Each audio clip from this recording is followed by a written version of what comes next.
This episode is brought to you by Radio Mastery. Radio Mastery helps radio professionals to dominate their market and reach number one. Apply today at radiomastery.com.au.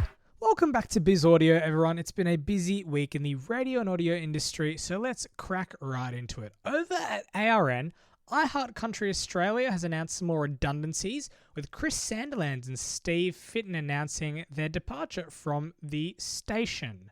The details were leaked on yesterday's Kyle Sandilands live show, with Kyle releasing the news.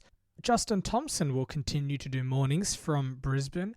Steve Fitton was previously on Gold 101.7 as the afternoons announcer, and Chris Sandilands revealed that he was paid for 3 hours of work per week to record his Monday to Friday afternoons show, which is very interesting to hear.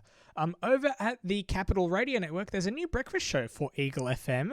They've announced a new addition. Joining Brad Martin is Alfie Rowley. Rowley has been across multiple regional stations, including GSL stations C and Mix FM, as well as SRN's Triple Z FM in Lismore.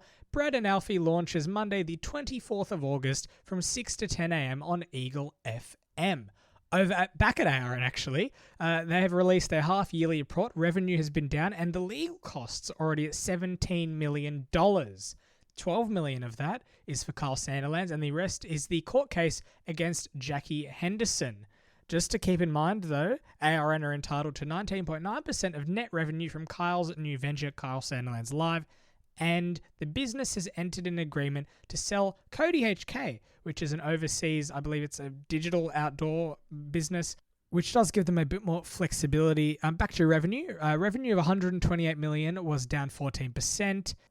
Earnings before interest, taxes, depreciation, and amortization was $18.2 million, down $6.8 million year on year. Total group costs decreased 13% to $84.5 million, and the network reported a net loss after tax of $27.6 million.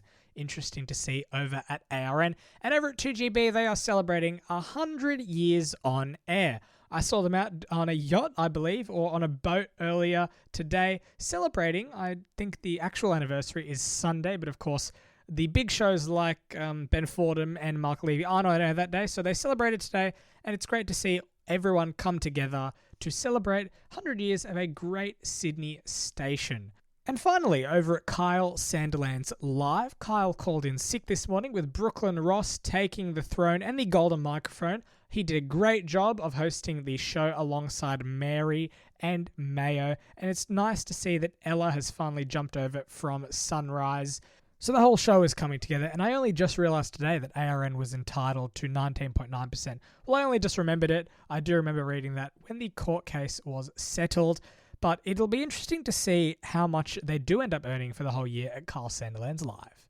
That's it for your Friday catch-up, but tomorrow at 10 a.m, I will be chatting with Christian O'Connell's newsreader, Patrina Jones. We'll be chatting about news, her podcast, and what it was like at the Australian Audio Awards. Can't wait for that. Check it out. It'll be in your feeds about midday tomorrow.